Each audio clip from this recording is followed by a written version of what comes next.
10 కష్టపడ్డ కార్యకర్తలకు ప్రాధాన్యత ఇవ్వాలన్నారు రాష్ట్ర కాంగ్రెస్ వ్యవహారాల కొత్త ఇన్ఛార్జ్ మీనాక్షి నటరాజన్. ప్రభుత్వ కార్యక్రమాలను జనాల్లోకి తీసుకెళ్లాల్సింది కార్యకర్తలేనని చెప్పారు. త్వరలో పార్లమెంట్ నియోజకవర్గాల వారీగా కార్యకర్తలతో మాట్లాడతానని తెలిపారు. హైదరాబాద్ గాంధీ భవన్లో పీసీసీ విస్తృత స్థాయి సమావేశంలో పాల్గొన్నారు మీనాక్షి నటరాజన్. పేదోడిని సంతృప్తి చేస్తే అధికారం ఎప్పటికీ కాంగ్రెస్దేనని చెప్పారు. పార్టీ కార్యక్రమాలపై ఓ క్యాలెండర్ తయారు చేస్తామని తెలిపారు. इस पार्टी के कार्यकर्ताओं ने जमींदारी उन्मूलन की लड़ाई लड़ी है।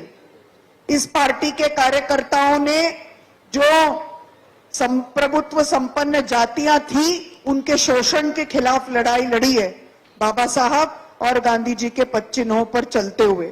इस पार्टी के कार्यकर्ताओं ने लैंगिक तौर पर जो डोमिनेंस है उसके खिलाफ लड़ाई लड़ी है।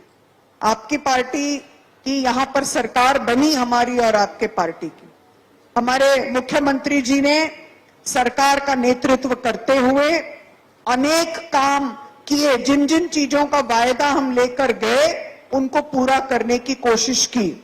मुझे लगता है कि इतनी शिद्दत के साथ ये कोशिश और कहीं पर नहीं हुई होगी कि जो बदलाव हम सरकार के तौर पर लेकर आते हैं वो बदलाव हमारे अपने अंदर व्यवहार के तौर पर अगर नहीं दिखेगा तो लोगों का हमारे साथ विश्वास कायम नहीं होगा, और वो ही कायम करने की हम सबकी जिम्मेदारी है। हमारे वो कार्यकर्ता जो कि इस पार्टी के प्रति वफादार रहकर 10 साल काम किए, उनकी प्राथमिक सुनवाई होना जरूरी है।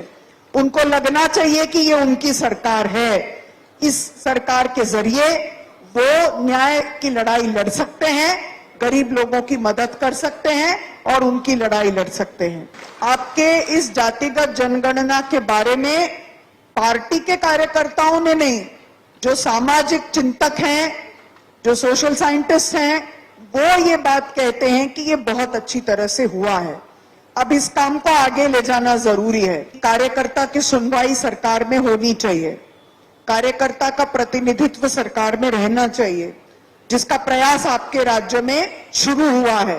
कि हमारा मुकाबला उस दल से है जिस दल में ऐसे कार्यकर्ता हैं जो कि पूरे तरह अपने विचार को बढ़ाने का काम करते हैं।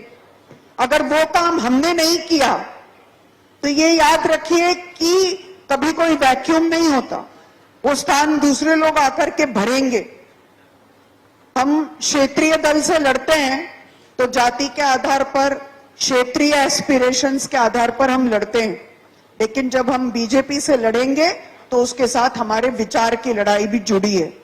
उनका विचार कंट्रोल करने का है, नियंत्रण करने का है, हमारा विचार कनेक्ट करने का है, जुड़ाव करने का है, और वो हमें हमारे व्यवहार में भी दिखना चाहिए।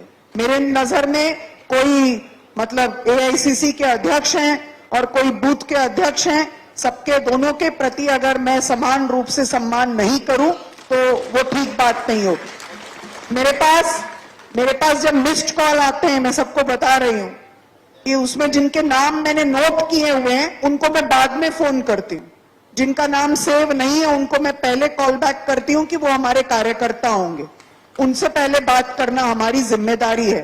उन्हीं के दम पर हम लोग कुछ भी बनते हैं। यहाँ हम जितने भी लोग बैठे हैं, अगर वो नहीं होते तो हम लोग कुछ नहीं बन सकते थे।